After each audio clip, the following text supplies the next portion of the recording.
Mefta. Salut Bonsoir. Béchir. Bonsoir. Bonsoir. Et Dalil, présente-toi si tu... Dalil Fedal, rédacteur chez Les News et consultant à la Ville Lumière. Sur la web radio, évidemment. Voilà. Bonjour. Bonsoir. Bonsoir. Donc on va parler avant tout du Paris Saint-Germain parce qu'on est une radio qui est basée sur ça. Donc Béchir, je crois que tu as préparé quelques petites questions pour Monsieur Echter. Ouais. Vas-y. Quelques petites questions. Donc, Monsieur Dalil Echter, encore une fois, bonsoir et bienvenue à vous sur la web radio du Lumière. Bonsoir. Donc, merci. Donc, on va commencer par quelques petites questions. Déjà, qu'avez-vous pensé de la saison du Paris Saint-Germain? C'est une saison où le Paris Saint-Germain a survolé le championnat, mais pas de la manière dont on pouvait espérer, parce que bon, quand on était la fin du championnat, ça a été un long sprint gagnant. Mais comme je le pensais en début de saison, cette équipe était moins forte que celle de l'année dernière. Et est-ce que vous pensez que le PSG a le potentiel, par exemple, de gagner la Ligue des Champions la saison prochaine avec l'effectif actuel? Non. Non, attendez, vous avez vu le match contre le Barça hier, entre le Barça et la Juve hier, le Paris Saint-Germain, à mon avis, n'est pas à la hauteur ni de l'une ni de l'autre équipe. Non. Pour le moment, le Paris Saint-Germain fait partie des meilleures équipes d'Europe, mais n'est pas dans le top 3 ou 4. Et donc, selon vous, quelles sont les recrues idéales du PSG qui peuvent donner du plus au club cette saison? Il est certain qu'aujourd'hui, il faut un attaquant. Il faut un attaquant supplémentaire. Quand on parle d'un certain nombre de joueurs dont j'ai entendu parler, il est certain qu'il faudra aussi s'améliorer au milieu, parce que Matuidi aura un an de plus, parce que Thiago Motta aura un an de plus. Alors, il y a la chance que Pastore arrive à maturité aujourd'hui, qui est incontournable, que Verratti et Pastore, c'est bien, mais il va falloir, à mon avis, si on veut gagner la Coupe des Champions, la Coupe des Champions, il faut Champions League, il faudrait un milieu de terrain supplémentaire. Il faut remplacer Cabaye, il faut remplacer même Rabiot, parce que Rabiot qui est d'ailleurs en très grosse progression. Dans un effectif c'est bien, mais un joueur comme Pogba serait évidemment le bienvenu. Mais vous avez déclaré le 23 juillet 2014 sur la web radio aux Villes Lumière qu'il fallait peut-être un nouveau gardien au Paris Saint-Germain, sachant que... Ça, j'ai toujours pensé. Ouais. D'ailleurs, je veux dire, si vous avez écouté ce soir Pascal Praud et son émission, il est clair que Lloris n'est pas à la hauteur de Lama, il n'est pas à la hauteur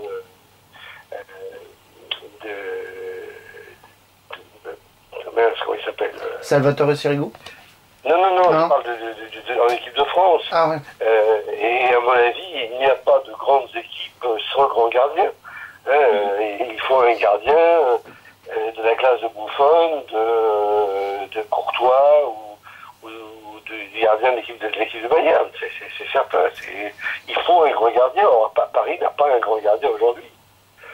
Paris a eu des grands gardiens. Il y a quand même eu Baratelli, il y a quand même eu Lama qui est un gardien exceptionnel. Mais il n'y a pas photo entre Sirigu et Lama. Jusqu'au point de pénalty, sur un centre, la balle était pour Lama. On savait quand il sortait. Là, Sirigu, c'est jamais. Alors il est bon sur sa ligne, il a de bons réflexes, c'est un très bon gardien, mais c'est pas un grand gardien. D'accord. Et à votre avis, est-ce qu'il y a des joueurs aujourd'hui au PSG qui doivent partir, qui doivent quitter le club? De toute façon, une équipe qui ne se renforce pas est une équipe qui s'affaiblit. Surtout dans le football d'aujourd'hui. Alors, il est certain que pour qu'il y en ait qui arrivent, il faut qu'il y en ait d'autres qui partent. Mais bon, maintenant c'est c'est à Laurent Blanc et aux dirigeants de gérer cet effectif. Mais il est certain qu'aujourd'hui, Paris Saint-Germain, si elle veut gagner un échelon, c'est arriver aux demi-finales, finale de la Coupe d'Europe, disons déjà en demi-finale, ce qui serait pas mal, il faut se renforcer d'au moins 3 joueurs. Et en parlant de ça, à votre avis, qui a été l'homme de la saison au PSG? Quel quoi? Qui a été l'homme de la saison? Le meilleur joueur? Pour moi, Pastore Verratti, le meilleur joueur de la saison. Et on parle beaucoup on a parlé beaucoup dans les médias d'Angel Di Maria. Oui, mais André Di Maria, je vais vous dire une chose, il était nécessaire en début de saison, il est peut-être moins aujourd'hui parce que Pastore joue un rôle quand même c'est un grand joueur, Pastore, hein, il arrive à maturité, l'année prochaine il va encore progresser, donc moi, Di Maria c'est bien, c'est un très bon joueur, mais bon, moi je pense qu'il faut aujourd'hui, au Paris Saint-Germain, il faut quelqu'un pour commencer à remplacer Ibra, qui est un fantastique joueur, mais qui va avoir 34 ans. Et est-ce que vous pensez que justement Di Maria est meilleur que Lavezzi? Est-ce que vous pensez que Di Maria est meilleur que Lavezzi?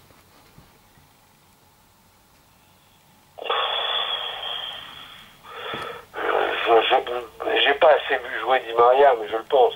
Lavezzi, c'est pas un grand joueur, c'est un très bon joueur de club. C'est un bon attaquant de club. Il y a rien de comparable avec Neymar, avec Ronaldo, ça joue pas dans le même niveau. Pour gagner une Coupe d'Europe, vous avez quand même au Barça 3 attaquants de pointe qui sont trois monstres. Puis vous avez un milieu de terrain qui est, même si Xavi s'en va, il reste encore Iniesta, c'est quand même des fantastiques joueurs. Bon, Paris Saint-Germain n'a pas l'équivalent aujourd'hui. Il y a que dans les lignes derrière où Paris Saint-Germain peut être comparable, mais dans la ligne du milieu, c'est un peu moins bien. Quand on attaque, c'est beaucoup moins bien. D'accord. Dalil, tu as une question? Oui, j'en ai plusieurs même. Rebonsoir, monsieur Echter. Le PSG vous ont-ils fait une proposition pour refaire le maillot 2015-2016? Non, on me demande jamais rien, donc j'ai rien à dire. Et vous aimeriez pas en refaire un nouveau pour le PSG? Et je ne quoi? Vous aimeriez pas en refaire un nouveau pour le PSG? Celui qu'ils ont fait pour cette année est quand même très proche de celui que j'avais dessiné. Quand même très proche. À mon avis, c'est une question de proportion. Je regrette que les proportions ne soient pas... mais ça, c'est une question de création, c'est pas autre chose. Donc, mais bon, le maillot est très proche de celui que j'avais fait en 72-73. Et le Qatar qui arrive au PSG, qu'en pensez-vous du Qatar? Je ne pense rien. Moi, je juge au résultat. L'équipe joue bien. Ça fait plaisir aux spectateurs. Les gens sont contents, c'est le principal. Ou sinon, la question, on pourrait la poser comme ça. Quelle est la différence entre le PSG qatari et celui que vous avez connu quand vous étiez président? Les milliards. D'accord. Et aujourd'hui, monsieur Echter, certaines personnes disent que le PSG a plagié le maillot que vous avez fait, qu'aujourd'hui c'est quasiment le même. Donc vous, qu'est-ce que vous pensez de cette histoire qui est sortie dans plusieurs magazines? Le quoi? J'entends très très mal là. Dans certains magazines, ils ont dit que le PSG a plagié votre maillot de 72-73. A plagié? Oui. Ouais, à copier quoi. Ils n'ont pas plagié, ils se sont rapprochés du maillot du Paris Saint-Germain. Les créateurs de chez Nike se sont rapprochés du maillot de départ. C'est tout. Enfin, ce que je trouve un peu ridicule, c'est qu'il aurait très bien pu me demander de dessiner c'est quand même mon métier. Bon, enfin bon, on va passer là-dessus. Là. De toute façon, je pense que les dirigeants actuels, ce qui s'est passé avant, ils n'en ont rien à faire. C'est pas leur problème. Et à votre avis, est-ce qu'aujourd'hui le PSG est l'équipe la plus forte de l'histoire de France? Est-ce que le PSG est l'équipe la plus forte de l'histoire de France? Vous savez, on ne peut pas comparer les époques. Hein.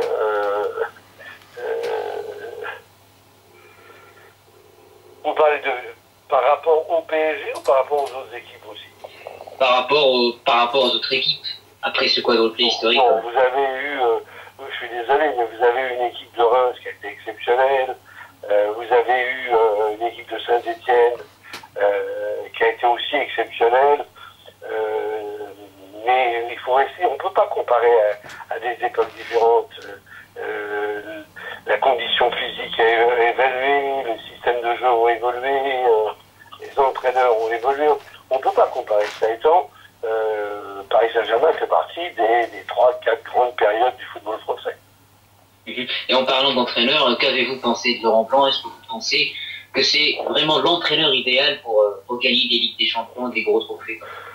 Vous savez, je vais vous dire une chose. Un entraîneur, c'est important. C'est même très important, un entraîneur. Moi, je pense que Laurent Blanc a bien fait son travail. Il fait très bien son travail.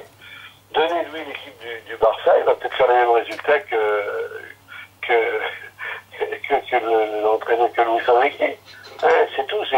L'entraîneur ne peut faire qu'en fonction de l'effectif qu'il a. Hein, mais Laurent Blanc est un bon entraîneur. Il n'y a pas bon, il a fait du bon travail, il a rempli son contrat. Qu'est-ce que vous voulez qu'on fasse? On le critique? Je serais quand même malvenu de le critiquer. Il a rempli son contrat. C'est un type qui est professionnel, consciencieux. Bon, maintenant, pour pouvoir le comparer, il faudrait qu'il ait la même équipe que d'autres entraîneurs. Et donc, vous pensez que le PSG peut faire ce qu'a fait Lyon, genre gagner 7-8 titres d'affilée en France? J'entends pas du tout. Est-ce que vous pensez que le PSG peut rattraper Lyon avec tous ces titres qu'ils ont remportés auparavant? Lyon? Oui. Oui, bah pour le moment, oui, parce que bon, d'abord, le budget du PSG est tel que le PSG peut avoir un effectif. Maintenant, Lyon, c'est tout à fait remarquable ce qu'a fait Lyon cette année, parce que c'est une équipe qui sort de rien, avec des jeunes, et puis tout d'un coup, il y en a 3-4 qui sortent, qui sont là, et l'équipe a tenu tête au Paris Saint-Germain jusqu'à 4 dernières années avant le championnat. Et les jeunes que Lyon a sortis, c'est formidable. Ce que je regrette un peu, c'est que le centre de formation du Paris Saint-Germain ne soit pas égal à celui de Lyon. Tout à fait. Dalil? Oui, donc j'ai une question. Aimeriez-vous présider un autre club? Pardon? Aimeriez-vous présider un autre club? Non. Le football, moi j'en suis sorti. Et je dois dire très sincèrement que le football me sort un peu par le nez. Parce qu'avec tout ce qui se passe dans le football aujourd'hui, il faut que Michel Platini ait vraiment du courage. Parce que moi je connais bien Michel, qui est un garçon exceptionnel, d'une intégrité, d'une honnêteté et d'une honnêteté intellectuelle. Mais dans ce milieu, grenouiller dans ce milieu, c'est pas très facile, même dans le milieu du football français. Et en parlant du foot, qu'avez-vous pensé de la démission de Sepp Blatter? Regardez, on a un président de fédération qui est un président Jean. Il est équivalent aux Français qui, en 42, qui criaient Vive Pétain, et les mêmes, deux ans après, criaient Vive De Gaulle, ou même pas un an après, criaient Vive De Gaulle. Il ne faut pas oublier qu'il a soutenu Blatter. Et justement, qu'est-ce que vous pensez de la démission de M. Blatter? Je pense qu'il a bien fait de partir. Il a bien fait de partir. De toute façon, ce qui se passe dans les milieux sportifs aujourd'hui est absolument insupportable. Pour ceux qui aiment le football, pour ceux qui... c'est insupportable. D'accord. Dalil, tu as encore une question? Oui, donc j'ai une autre question. Donc on comprend que vous avez un ras-le-bol, que le foot c'est que de l'argent maintenant, je comprends, non? ans, 25 ans. Déjà, là, depuis que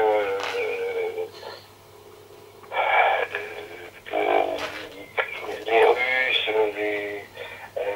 les pays du Golfe sont entrés dans le football, bon, ils jouent avec leur argent comme on joue aux dominos, on joue aux échecs. C'est tout, c'est devenu un jeu d'argent. On pourrait même presque dire que c'est du poker parce qu'il y a aussi tellement de bluff là-dedans. Mais bon, c'est pas la même chose, c'est plus le même milieu, c'est plus. Je pense que les joueurs aussi ont évolué parce que les joueurs ont des managers qui n'ont pas fait beaucoup de bien au football. Les managers en général ont fait beaucoup de mal au football. D'accord. Et est-ce qu'aujourd'hui, jusque-là, est-ce que vous pensez que jusque-là, jusqu'à ce jour, est-ce que vous pensez que le Qatar, jusque-là, réussit son projet? Le Qatar? Oui. Est-ce que le Qatar a réussi son projet au PSG ou est-ce qu'il manque encore la Ligue des Champions? Ils ont réussi tout dépend s'ils veulent être champions d'Europe, on ne peut pas dire qu'ils ont réussi. Maintenant, je veux une chose, prétendre être champion d'Europe en 2-3 saisons, c'est aussi peut-être un rêve irréalisable. Parce qu'avec l'argent, on n'achète quand même pas tout. C'est vrai. Et aujourd'hui, que pensez-vous des nouveaux maillots du PSG? Je parle du maillot extérieur, je parle des maillots de l'année dernière, le maillot extérieur, le maillot tir de cette saison dont on a joué. Qu'avez-vous pensé de ces maillots-là? De quel maillot? Qu'avez-vous pensé des maillots de la saison dernière du PSG?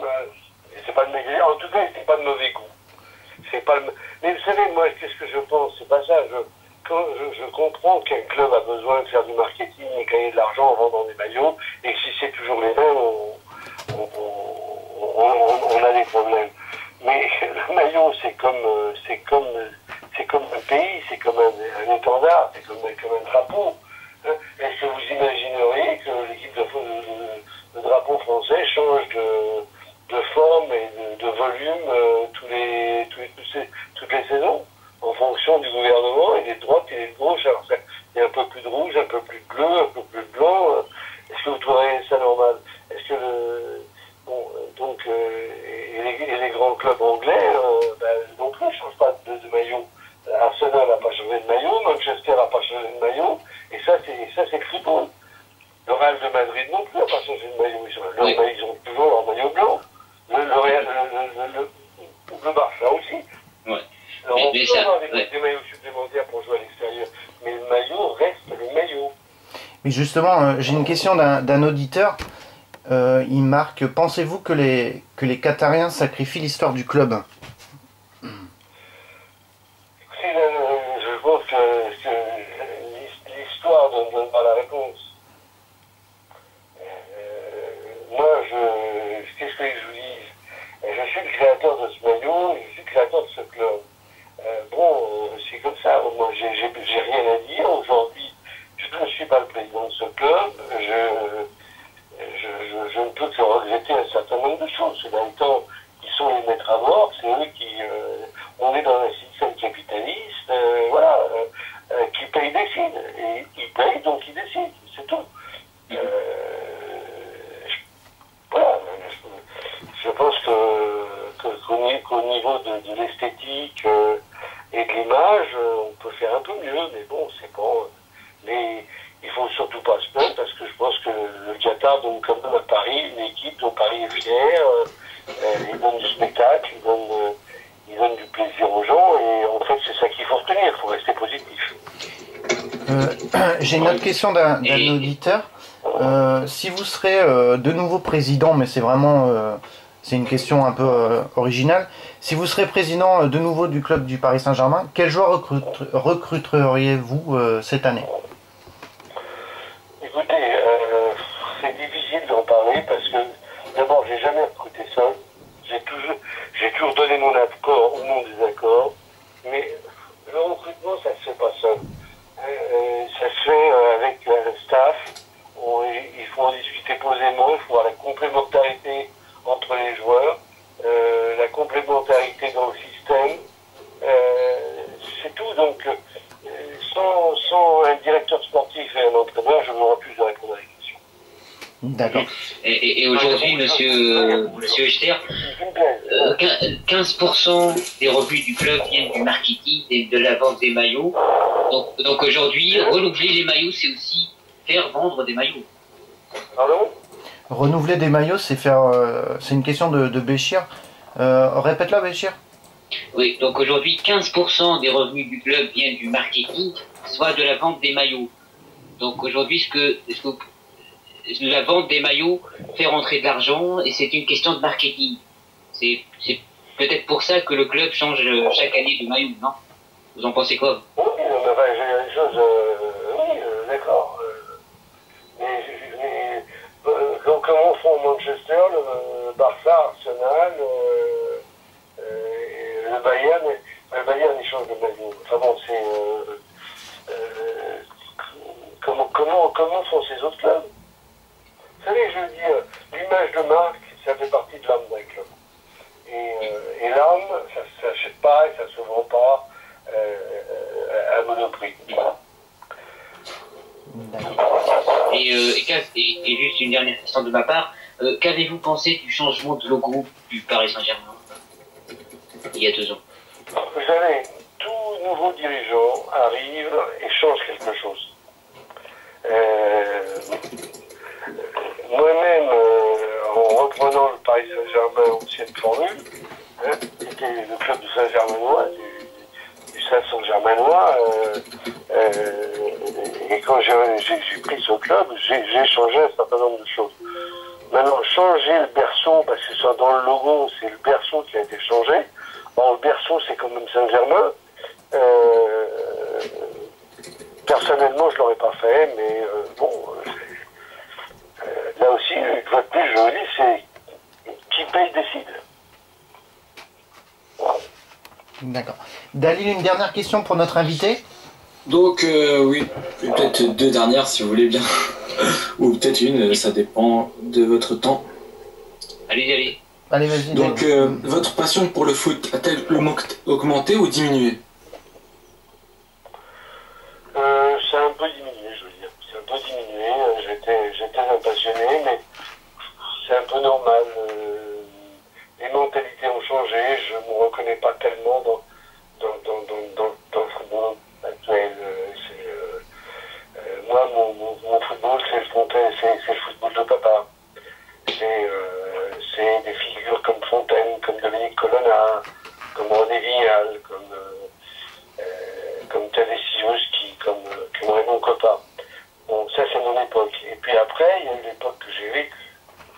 Là aussi, où il y avait la grande équipe de Saint-Étienne. Et où les choses ont commencé à changer parce que l'argent a commencé à rentrer. Mais le football d'aujourd'hui, si vous préférez, je ne ressens pas ce que j'ai pu ressentir, l'émotion. Le Paris Saint-Germain, je veux dire, il jouait bien, il jouait mal, il prenait des buts, on jouait la défense en ligne, on gagnait, on perdait, mais il y avait de l'émotion. Aujourd'hui, il n'y a plus d'émotion. Et puis, il y a un public qui connaît moins bien le football. Ce qui est important, c'est de gagner, mais la manière compte plus. Et moi, pour moi, la chose la plus importante, c'est de voir un bon match de football. Et quand je vois un bon match de football, je me régale. Là, malheureusement, le spectacle que Paris Saint-Germain nous a donné cette année, on s'est plus souvent ennuyé qu'autre chose. Alors que quand je regarde le Real de Madrid, le Barça, je me régale. Ou des matchs de football anglais. D'accord. Oui. Et aimeriez-vous refaire un maillot d'un club? Pardon? Aimeriez-vous refaire un maillot d'un club? Écoutez, si un jour un club me le demande, je le ferai peut-être, selon le club, selon les critères, oui, je le referai. D'accord. C'est ma dernière question. D'accord. Béchir, une dernière et puis on... Oui. Donc, monsieur Echter, selon vous, qui a été le joueur le plus mauvais de la saison au Paris Saint-Germain? Demandez-moi qui est le meilleur, être négatif, c'est pas du tout mon truc. Alors, le mauvais, c'est... Ouais, la révélation de l'année au PSG cette saison. Qui est la révélation de l'année? Pour moi, la révélation de l'année, je veux dire qu'il c'est Rabiot. Parce que, bon, il n'est pas encore au niveau où il sera peut-être un jour, mais je trouve qu'il a fait beaucoup de progrès. Maintenant, les succès de l'année, les 2 succès de l'année, c'est Verratti Passeur, comme je vous l'ai dit. D'accord. Et un petit mot pour la fin pour moi. Je tiens à vous féliciter de vos réponses qui sont aucune négative. Franchement, c'est incroyable. Il y a plein de gens qui critiquent les footballeurs, etc. Et vous n'aimez pas dire quelque chose de négatif sur quelqu'un. C'est incroyable, c'est super. Mais c'est pas ça, c'est que si je vous ai dit quelque chose de négatif sur le gardien de but, parce que j'ai joué à ce poste-là, parce que c'est un poste que je sens. Donc Sirigu est un très bon gardien de but, mais il n'est peut-être pas le gardien de but qu'il faut à une équipe qui veut gagner la Coupe d'Europe. C'est tout ce que je dis. Bon, donc j'ai pas été, j'ai quand même émis un certain nombre de doutes. Hein, mais bon, mais à quoi ça sert de dire que c'est plus mauvais? Non, moi, dans la vie, il faut être positif. Vous savez, la vie, c'est une bouteille à moitié pleine ou à moitié vide. Et pour moi, la bouteille, elle est toujours à moitié pleine. D'accord. Moi j'ai une dernière question. Qu'est-ce que vous pensez le départ de Kingsley Coman? Est-ce que pour vous c'est pas un gâchis ou qu'est-ce que vous pensez? Ça fait quand même un gâchis en fait d'être parti à la Juventus de Turin. Mais qui est parti Coman, Kingsley Coman. Est-ce que vous pensez que le PSG n'aurait pas dû libérer Kingsley Coman qui aujourd'hui a joué une finale de Ligue des Champions avec la Juve? C'est la question de François. Voilà. Mais je vous entends très mal. Je vous entends vraiment très mal. C'est une question. Qu'est-ce que vous pensez de Kingsley Coman? Je connais pas assez pour juger et pour donner un avis. D'accord. En tout cas, Monsieur Echter, on tenait à vous remercier énormément. Vous parlez comme quoi? Comme entraîneur? Comme joueur? Attendez, j'entends pas du tout le nom. Alors c'est Kingsley Coman, celui qui est parti à la Juventus de Turin. Du Paris Saint-Germain. Voilà, du Paris Saint-Germain, ouais. J'ai pas vu assez jouer pour ça. Je peux pas vous dire, je le connais pas assez. C'est moi, j'habite pas Paris. Je vais pas à tous les matchs. Et d'abord, il a très peu joué. Et donc, je peux pas vous donner une réponse sur quelqu'un que j'ai vu 2 fois. D'accord. En tout cas, Monsieur Echter, une dernière question d'un auditeur. C'est un peu vieux aussi quand même, mais qu'est-ce que vous avez pensé de la débaptisation de la salle Juste Fontaine? Écoutez, j'ai donné 10 fois mon avis dessus. Ça n'a pas été débaptisé parce que je suis intervenu. Je suis intervenu auprès d'Anne Hidalgo qui a très bien compris et voilà. D'accord. Donc voilà. Bon, je vous laisse parce que j'ai un dîner et mes invités m'attendent. Merci beaucoup en tous les cas. Allez, bonne soirée, merci de votre... Bonne soirée à vous. Au revoir. Bonsoir, au revoir. Merci. Au revoir. Au revoir.